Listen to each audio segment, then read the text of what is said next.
I'd like to welcome you back. We are excited to have you here with us today. We have special guests. They are newlyweds, the Delphines. We have Jordy, we have Wendy.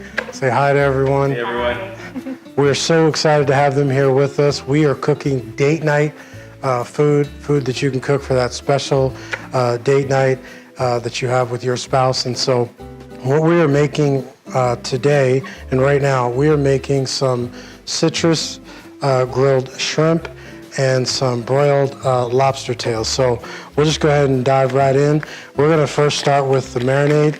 And so we have a teaspoon of the Herndon house seasoning. If you wanna know what's in our house seasoning, too bad, forget about it, we'll never tell you. No, if you want it, you can go on our website, sign up for our recipes, and we'll send you a copy of that. I just put in a teaspoon of salt, and this looks like a tablespoon of garlic powder, and this is a teaspoon of black pepper. We have concentrated orange juice out of the freezer, and so you just want a quarter cup of orange juice from concentrate. You want to put that in, and then we have the zest of a lime, the juice of a lime, half of a lime. We have the zest of a lemon, and we have the juice of half of a lemon. What we have here is half a pound. About a half a pound. Of Patagonian shrimp. I particularly like the Patagonian shrimp. The only challenge with them is they're already pink. So when you go to cook them, because they're already pink, it's hard to know that they're fully cooked because, as you know, shrimp turn pink when you cook them. And so you just want to throw them into your Ziploc bag, and you want to seal it up, squeeze the air out as best you can, and then shake, shake, shake until everything is well incorporated, mixed together. Believe it or not, you can actually cook this right away, or you can let it sit for about an hour or so, and it will continue to marinate. And then we have our lobster tails. We split them down the middle. Now, as I continually say, in my opinion, cooking is a very personal thing. So how you like things is how you want to do them. But what I like is I like to split them down the middle, and I like my lobster cooked well. I don't like it undercooked. Some people like that. It actually kind of turns my stomach when it's not cooked well. So I use a pair of kitchen shears. I cut down the middle of the back, and then take a knife, run it down through the meat, and then I just take the back of the knife and I hit it in the middle so that it, like that. And so we've got 4 of those. I don't know where you get your lobster from, but where I get mine from, don't come seasoned. So I will put salt, house seasoning, and pepper. Make sure those are seasoned up, and then we're gonna put those into a cast iron skillet. And we use cast iron because cast iron holds heat better. And once it gets hot, it doesn't change its temperature as quickly. If you use a real thin pan, when you put the meat in, it's gonna drop the temperature of the pan very quickly because it's so thin. Cast iron, as soon as this meat hits the cast iron, you're gonna hear a sizzle, and it stays hot all the way through. Okay, so what we're gonna do is we've placed our shrimp on a skewer, and we're gonna lay them down. When you hear that sizzle sound, that's when you know your plate is hot enough. And we're gonna use our grill pan here. Make sure you have ventilation. I always check the temperature with my laser gun. You want it about 350. And then what we're gonna do is the same thing with our lobster. Flush down. And you're just going to place those into your cast iron pan. And you can also take cast iron and take it straight into the oven, which is what we're going to do in just a bit. Now, what do you both think about your husband and your wife going out with their friends separately? I think there's a couple of issues. I think one, you have to be careful what those friends are. In other words, I don't feel, me personally, that it's appropriate for me to go hang out with a bunch of single guys. We don't have anything in common. We're not looking for the same things. We're not about the same things. And so as far as I'm concerned, if it's, another group of married guys, I don't think it's so much of a problem. But I'll just be honest with you, we don't do that. If she can't go, why would I go? You know what I mean? If she's not invited, why would I be invited? I feel like because we're one flesh, we should do things together. Not that we can't, because she's gone to, bridal showers and things like that. She's gone to different events on her own, and so have I. But by and large, we try to do things that all of us are invited to do, as opposed to being singled out. I agree.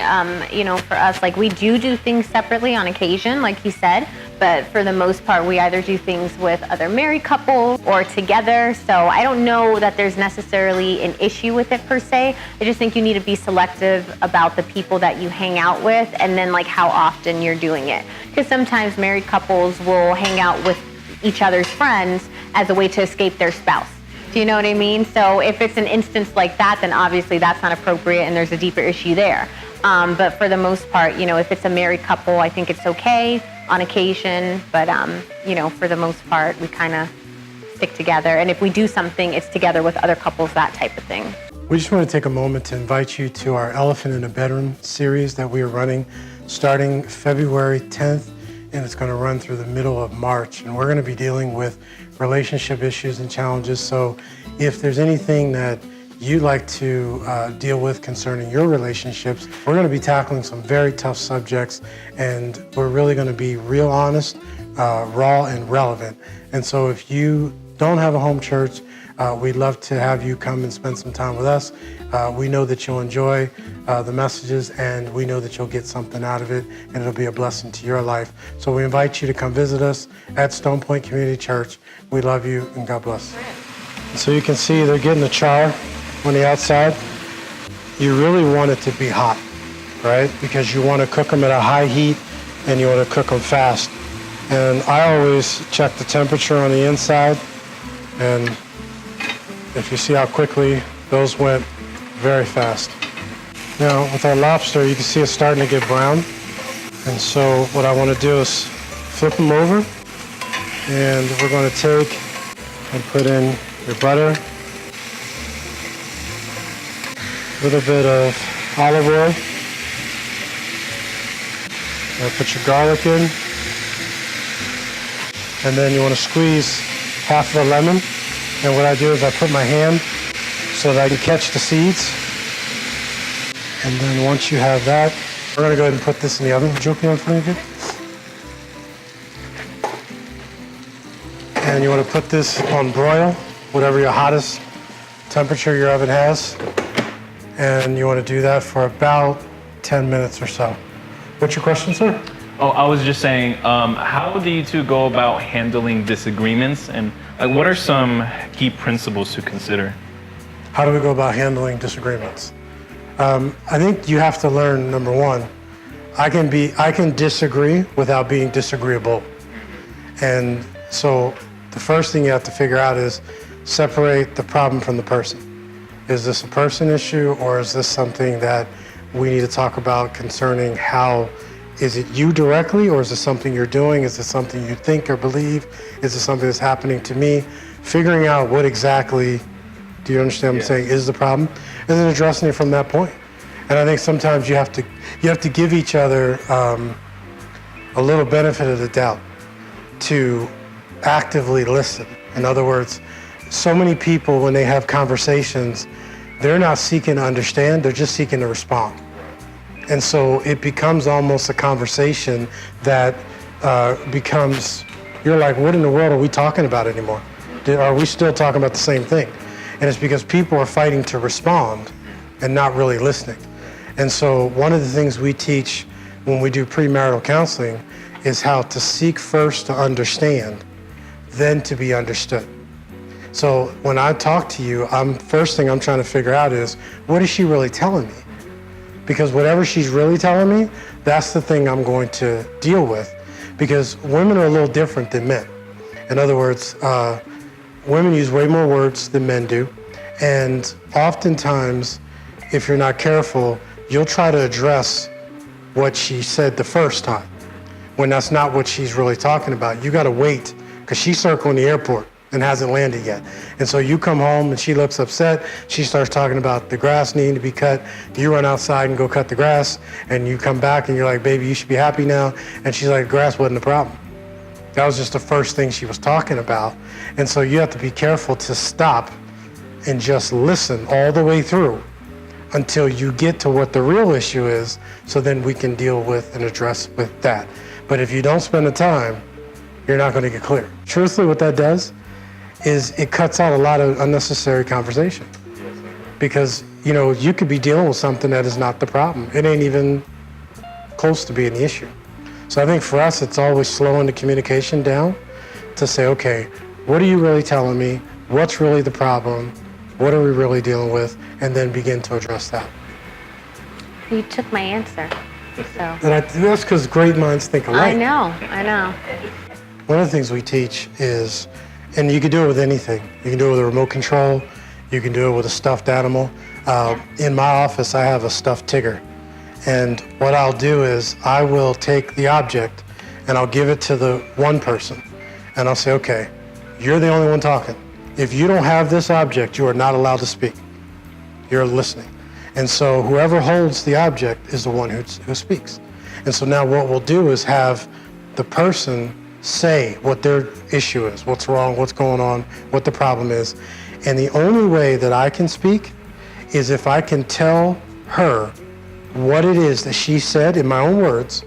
And if she says, yes, that's what I'm saying, then I get this. And then now I get to speak and she has to listen. And the only way she gets it back is if she can tell me what I said in her own words, and then she buys it back. And then now, let me tell you, because it's so counterintuitive, it slows conversation down quite a bit. But what it does is it forces understanding. And if someone is speaking and they don't have this, you're like, no, you don't talk until you tell me what I'm saying. And you get the entirety of what I'm saying, not just the first part or the last part, but the entire thing. Right. And if there's a portion that you're missing, then that person should reiterate it to you, you know, the piece that you're missing if you can't put it together. But until they can completely state in their own words what it is you're talking about. And that's critical, because guess what that forces? It forces understanding. So I have you guys' at the table quick tip. And so as you know that we cook the shrimp on this cast iron griddle pan, one of the things that is an issue for some people using cast iron is just the cleaning aspect of it afterwards. It can be difficult. So I actually did find a little hack or trick that I feel you guys will appreciate, and it'll make it easier for you guys to use your cast iron skillet. So what I have here is just some kosher salt, and I'm just gonna pour it all over the pan. And what I do is just take a dry sponge and I just work the salt onto the pan. And you want to do it dry because you don't want the salt to evaporate.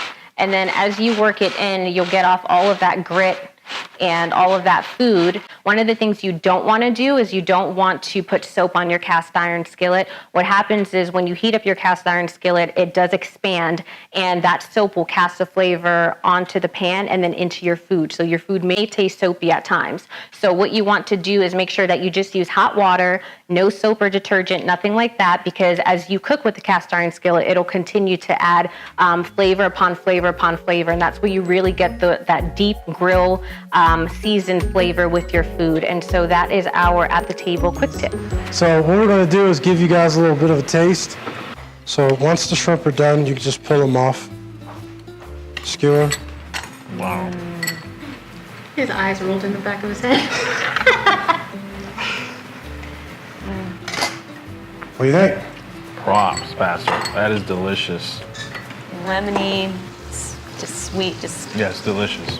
so No. good. I can just taste the lemon in there. It's awesome. Yeah. Me too. Now really makes a difference. And I can taste the orange juice. You know, so good. our lobsters, as you can see, they're completely red, and they are done. And here's what you want to do.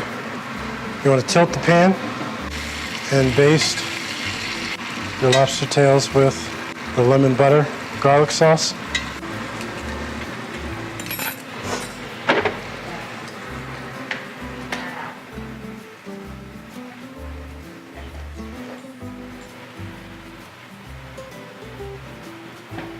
Yeah. Wow, it's like out of this world. It's divine. It's delicious. And there you have it. We want to thank you guys again for joining us on the At the Table with the Herndon, episode 3, I believe it is. We also want to thank our special guests, Jordy and Wendy. Thank you so much for joining us. I want to let you guys know about the next episode. You don't want to miss it. We're going to be doing our dessert. We're going to be making my husband's famous poached pears. You don't want to miss it, and you don't want to share either. So make sure that you make enough for your family. It's personally my favorite dessert of all time. And so we want you to join us next week as we show you the conclusion of this show. And then we'll see you guys next week. We love you. God bless. See you on the other side. Hi, everyone. I just wanted to take a second and ask you, as you're watching these videos, to share them with your friends and family. Like, comment. If you're actually cooking some of the food that we're sharing with you, I want you to post a picture of your final product and tag us in it so we can see the things that you guys are doing. So like, share, subscribe. I also want you to go onto our YouTube channel and to like, comment, share, and subscribe our videos as we share things with you. Thanks so much.